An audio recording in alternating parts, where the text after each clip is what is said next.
For you. She's a philosophy student, she is also a music journalist, and in her words she writes pieces that are inspired by teenagehood through a kind of fantastical bent, is that fair?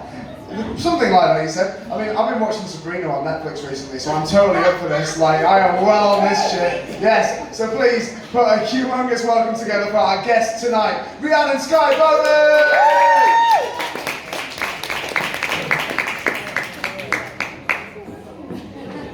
Hiya, can everyone hear me alright? Good. Louder!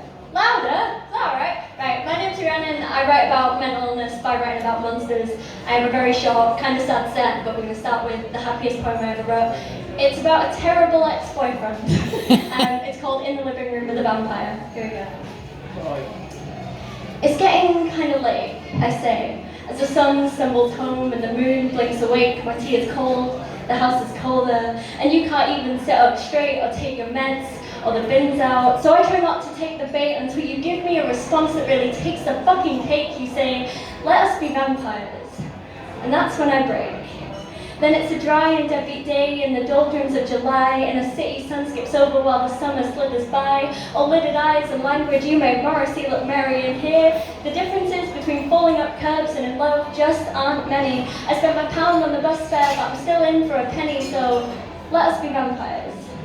And then it's day 27 at the culture club next door, with the burnouts lining up and lighting up on sticky floors. You can't get in unless invited, and the bouncers just aren't sure, so you're down, you drink and drain me like a holy water whore. And I'm calling you a hangover, because I'm nursing you again, and I'm calling you a taxi because you're here at 5 a.m. Morning comes with broken mirrors, no reflection, punctured wrists, and these bite marks get me love drunk, but don't stop you getting pissed, because you are a fork-tongued fakir. A fair weather fiend full of blasphemy and beer, a sweet talker, sleepwalker, treading water seer, because you can see the future, but won't be seen when it gets here.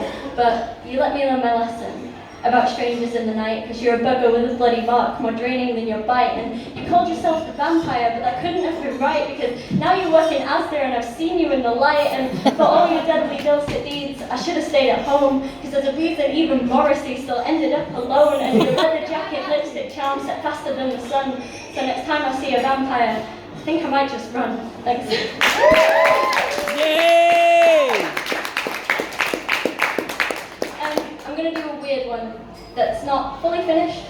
I shouldn't have given that away. I'm going to do a weird one, so bear with, because after this it'll all get a little bit easier to understand. This is called Apocalypse Tuesday Part 1 and 2. Part 1, the inside. So we're sitting in the kitchen. Me tugging the telltale spines from your back, you wrenching the winter from my mouth. The jukebox is playing something from the early 3000s. We're not sure if it ever played anything else, so we stop, stand, shake off scales that shatter when they hit the floor, almost hitting the snake we brought indoors to shelter from the asteroid storm. And the kitchen seems smaller than it did before. One of the chairs has moved.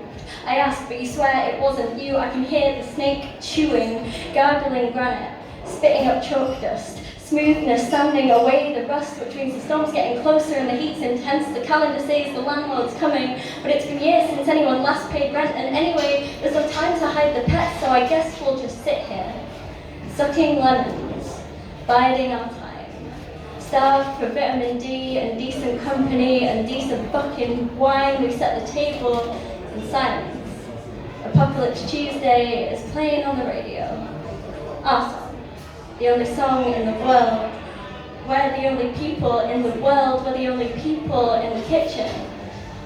Except for the snake. Part 2, outside. The apocalypse fell on a Tuesday this year, annoyingly. The ladies on the dock thought differently. We're expecting it to follow the summer storms. There hasn't been much rain this year, they said. They are all wearing the same shawl, knitting with the same ball of wool. 6 pairs of needles, 7 working eyes between them. The yarn is dwindling.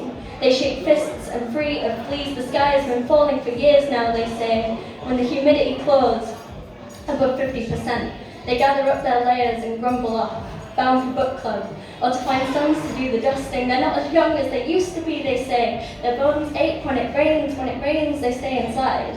Peel on nylons and crank up the central heating. Sweat until the gears drip off them like wax and rain. You catch them looking at their wedding ring game. They say, Granddad was a sailor. They say Granddad was a scoundrel. They say they used to be the talk of the town once, you know. They also tell you that they must remember to buy milk. It is imperative that they remember to buy milk. Their teeth are too big for their skull. They click together like knitting needles. The apocalypse comes, but the rain stays one town over. Salvation never makes it past the Pennines. Linda is convinced Manchester has been hoarding the milk for months. The ladies on the dock put bets on next year. The ladies on the dock tap their noses in unison. The ladies on the dock keep knitting. Thanks.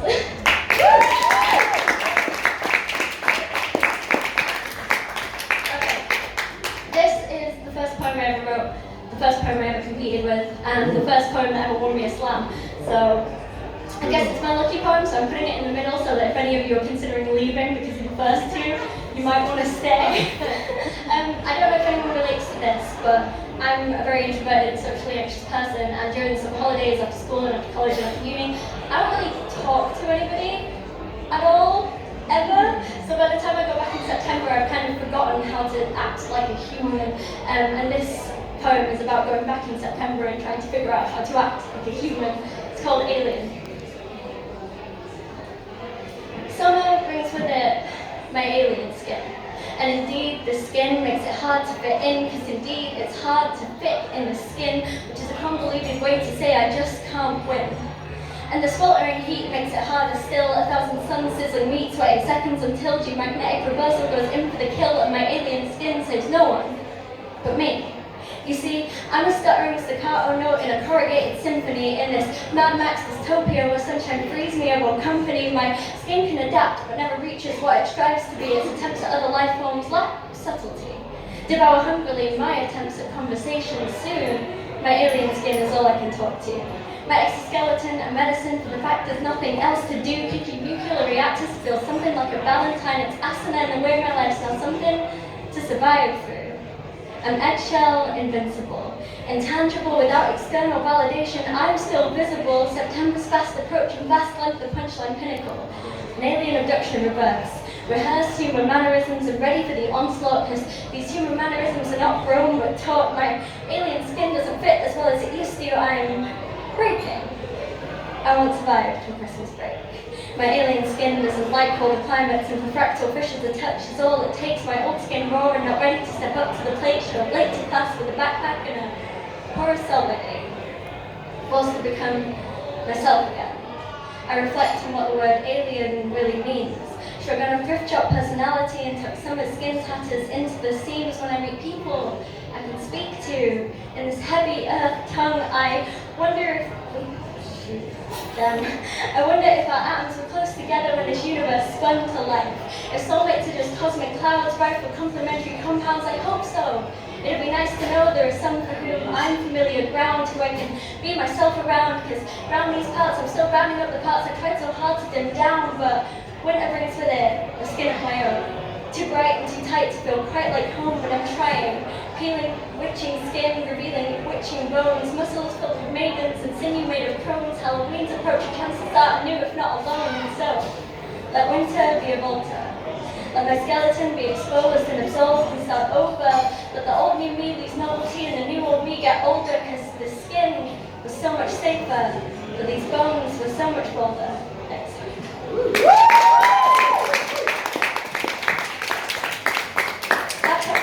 Down. We're going to do the saddest one in the set, trigger warnings for bad relationships. It's not super explicit, so you should be fine unless you're really good at reading into metaphors, but just cautionary. This one's called The House Witch, and after this will be happy poems. The House Witch is all soft heat and hearth and heat. She says, baby, let me teach you how to step outside yourself. Some days, the nape of your neck will elude you in the mirror. No twist, no tug of limbs will bring the nymph that sits there into view. A true witch knows how to look the demons on her back in the eyes. I tell her, this is not a poem about demons. The house witch says, baby, know when to unzip yourself. The pain of peeling is a hot hurt, a purple burn, but it is yours. Yours to keep your stumbling landlings warm, yours to keep the lamps lit, To guide your new and naked body, should you stray too long, the house which sleeps baby, do not stray too long, for there are beasts who see your body standing empty, who see your body as a wet warmth to breed snakes in, a frog's spawn hole, as a spine on which to hang a weary soul. They will make houses of your heart and then eat their way out of you. I tell her that this is not a poem about demons, or about beasts, or about hearts. I couldn't turn my frogs to footmen if I tried, wouldn't know with which spell to start, so instead I learned to make myself taste bitter. Salt my blood and bone to bar him from my breast, swallow smoke that makes my skin shed shadows sicker, turn my skin to seething oils lit just so that I might rest, the house which says baby. You know this was never about witchcraft, but I disagree. Because on the days when I see your house and don't have to cross the street, that is magic. And when I look at Christmas lights and only see Christmas lights, that is magic. And when I see you and see the cool curve of your claws retreat back into fingernails, that is magic. Recovery is the slowest magic I know. But I know it's happening, because I no longer want to curse you. I wanted to curse you for so many years. But your name was a spell that curdled on my tongue, died in my mouth, caught in my throat, and rotted all the way down. I can say your name now. It is fast becoming the only spell I need. When I say it, I see the house witch lighting the lamps. When I say it, I get one step closer to home. One day, I will cross the threshold. One day, I will find the strength to light the lamps myself. Thanks.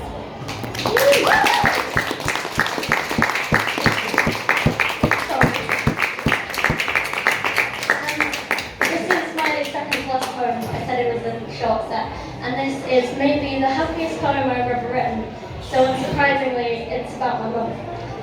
It's called Meet Me in the Pit, and it's brand new. Joanne introduces herself as a raw wound with a headbutt. When she does, her eyes sparkle like studded boots, freshly polished, and she is as honest as a bloody nose in rain. A reminder that this will all be washed away one day, but for now, we are capable of bleeding.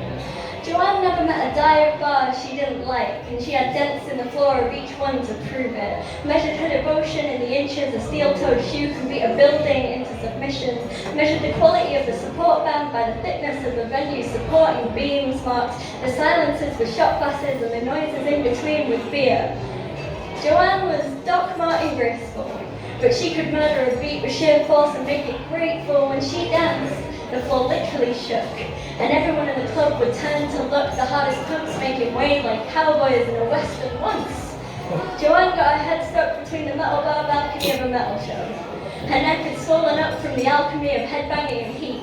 She waited till the set was over to let anybody know, and the techies had to pull her free. She toured with Anthrax for 3 weeks after that. It was just the kind of thing that happened to her. Joanne goes by Jo now, and her black leather jacket is dove grey. It hangs in the back of the wardrobe like a bouncer, sternly standing guard over what she calls her back-in-the-day clothes.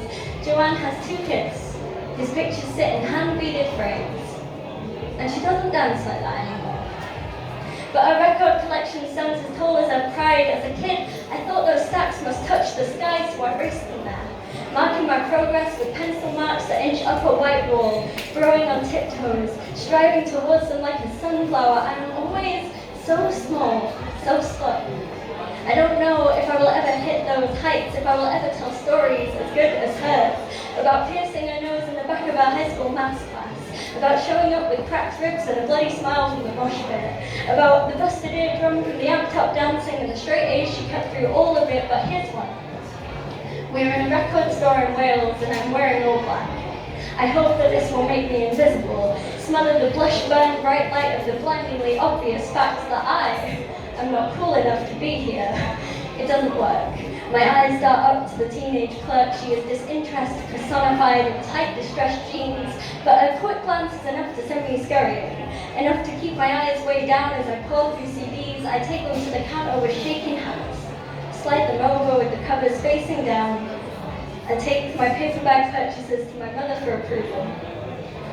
Only one of them is a band that she taught me to love, and I think that makes her prouder, because She blasts Bullet for my Valentine all the way home, and each time Dad rolls his eyes, it gets louder. She isn't keen on Marilyn Manson, but comes with me to see him live anyway. Says she likes the theatrics, that he reminds her of a drag queen from back in the day when CDs go out of fashion. I build my collection out of memories instead. Gig tickets litter the pages of my life like pressed flowers.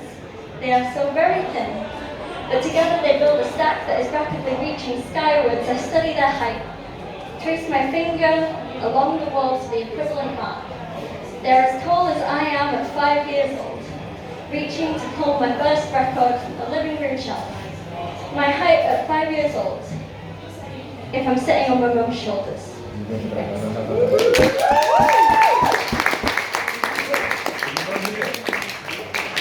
No. I want to meet Joe. I want to meet Joe. This is my last poem. This is my closer, because as you can probably tell, I'm not used to doing sets this long. It's the shortest poem I've written, and probably the closest to qualifying as an actually happy one. And it has no inspiration, and it's not autobiographical, and it's not slam. It's called Prologue.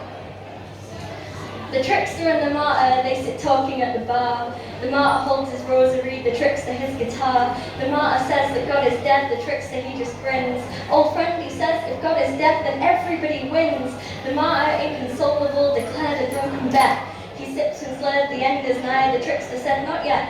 Because unbeknownst to everyone, the trickster had a plan, and while God was making Adam, he'd snuck in and made a man, a hero until he'd millions. He would die when it got dark, to inspire all humanity and leave them with a spark. For the trickster had such high and low for a thing to fill his soul, then went down the local record store and gave him rock and roll. So he came out with a power chord and called upon his screaming horde, and even Satan cowered from his might. And the trickster shrugged and the martyr sighed, and Jesus stared and rubbed his eyes, and the martyr said, I think we'll be alright. Thanks.